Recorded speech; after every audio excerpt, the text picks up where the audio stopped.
What's going on, everyone? It's Shooby Bikes here. This is what it looks like right now if you're in the market for a new bike. Empty bike racks, sold out of stock, pre-order only. Whether it's your local Walmart, bike shop, or online retailer, we are facing some serious bike shortages thanks to this pandemic. You could wait until they're back in stock in maybe spring 2022, is what I'm hearing, but ain't nobody got time for that. Or you could do what I did, take something old and make it new with some sweet ass upgrades. That's what I'm going to do. So stay tuned. We're going to go through some of these new parts on an old frame that a lot of you may recognize. Some of you will, some of you won't. Paint color's a little different, but we'll see who can guess and figure out what kind of bike it's going to be. Let's do this. Finally, build day for my project. As you can see, we got a workbench full of new parts here, and we'll just show you a few of these new things we're going to be putting on the bike today. Start off with the Microshift Advent 9-speed group set. We got the 11 to 42 or 46 tooth cassette. We've got the derailleur with the clutch, and we've also got the 9-speed shifter there. And then we're going over to 9-speed chain and the tried and true IXF crankset. Everybody loves these. They're great. I've used them several times, never had any issues with them. Great budget friendly upgrade to any bike if you're converting it over to a one buy. Just it's hard to beat the value on these things, and they just work great.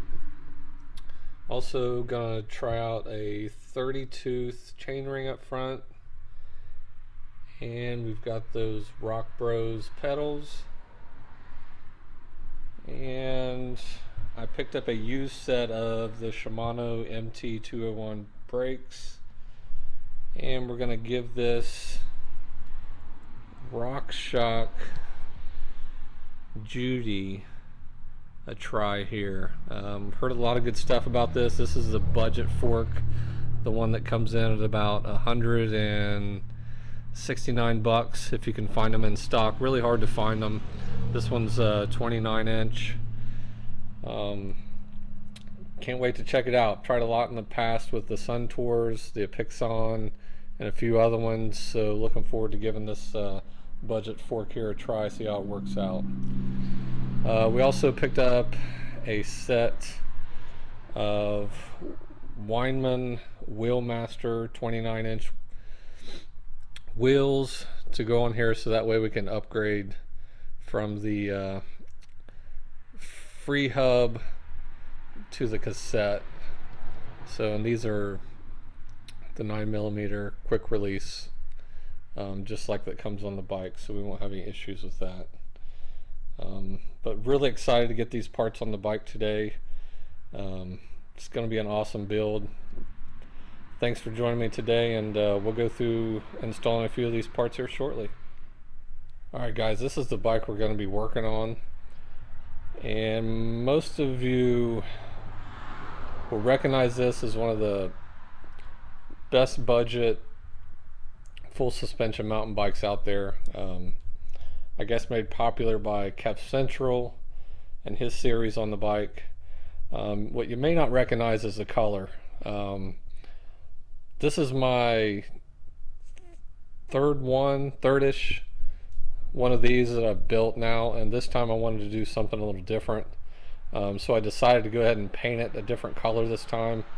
So I've had this thing for 2 years now, tore it down and repainted it and got it back together with most of the stock parts on it, except, you know, like the D&M shock there. We've already got that replaced on it.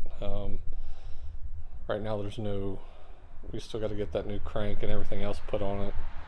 Still got the factory or stock forks, wheels and stuff like that. One thing I did keep that I really actually kind of liked on this bike was the snafu seat. I guess some people may have an opinion on that. I thought it looked pretty good on the bike, so I'm going to stick with it for now. Um, the other thing you might see here, I chose to go a little higher end on something as far as the bars and grips. Grips are a point of contact on the bike, and for me, I don't like to go super cheap on some of those points of contact. I've tried a lot of the stuff off Amazon, some of the ones suggested by other people, and for myself, I don't like cheap knockoff grips. I'm sure there's a lot of people out there that disagree with me, and that's fine. Just my opinion and what I like. Um, so this time I went with the P&Ws, which, by the way, these things only run 19 bucks, and they're available in some really sick looking collars. So I would suggest checking them out. Now I did spend a little more on the handlebars just because I wanted everything to match, and I don't mind spending a little extra money on some of these other parts. Like I said, especially the point of contact pieces, maybe your grips, pedals, seat, different things like that. If I know we try to keep things budget, but if you've tried some of this budget stuff, for the most part, a lot of this stuff here works great. But sometimes you'll come across some things that you don't like. And for me personally, I had real issues with some of the cheap grips, knockoff grips. So I've leaned more towards picking up some of the name brand stuff as far as parts like that go.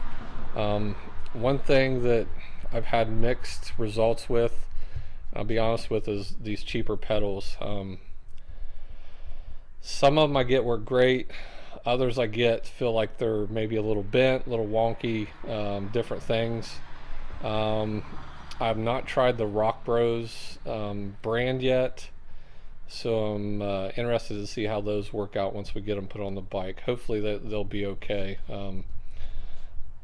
It did save a lot of money. My favorite pedals are the One Up composite pedals, but those run about $56, so I did save some money by going this route.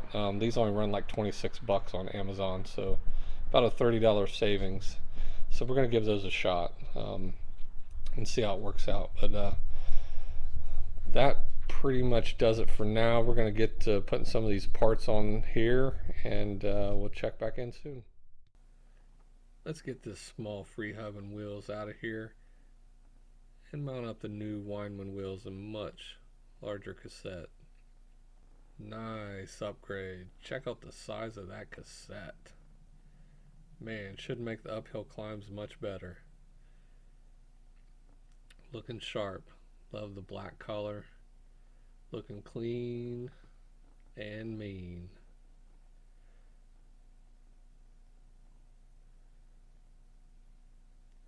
Weinmann wheels. Still using the stock tires, but that's okay.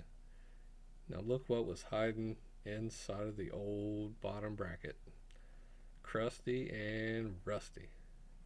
Let's clean that out. See if we can get her looking fresh and new, because you don't want to be riding around on some rust like that. Looks like there's some water penetration. Hopefully the new sealed bearings on the IXF crank will take care of that. Fresh and clean.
Wow, this build turned out awesome.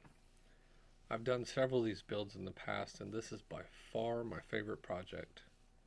I can't believe that RockShox Judy fork was only $169. It feels great. Also, the Microshift Advent group set performs amazing for the price. Stuff's some really, really good stuff. I love the way the bike looks. Kind of a stealthy vibe with a small pop of color. I don't know, let me know what you guys think down below in the comments. So, if you're asking yourself, how can you build one of these shredding machines for yourself? First, you got to find a bike. That could be something you already own and want to upgrade it with some modern parts. Or maybe you can get lucky enough to find something online in stock at Walmart, Target, or something like that. Or spend some time online and find something used on Facebook Marketplace, Macari, Pink Bike. Uh, I don't know if I'd recommend Craigslist, but hey, wherever you can find a bike. I was fortunate enough to get this Hyper Hydroform from Walmart because it was a returned broken item. More on that in a later episode. The build didn't go as planned, just kind of like all projects go. Um, After having this frame sitting around for 2 years, I had forgot that I was missing a couple parts and had to order, which put me behind about at least a week, week and a half. I was missing a derailleur hanger, which was broken when I got the bike, and was also missing the adapter for the front 180 um, rotor so I could mount the brakes on there. So those few things took a little extra time, but not to worry, I think it was worth the wait. I love the way the bike turned out. Well, not only are these projects fun, but they allow you to put some of your own creativity and personality in the bike builds. I will warn you though, once you set down this path of building bikes, it's hard to stop after you build your first one. Thanks for joining me today. Please hit the like and subscribe button for my next build, which is coming very soon. And remember, find a bike, upgrade a bike, ride a bike. See you soon.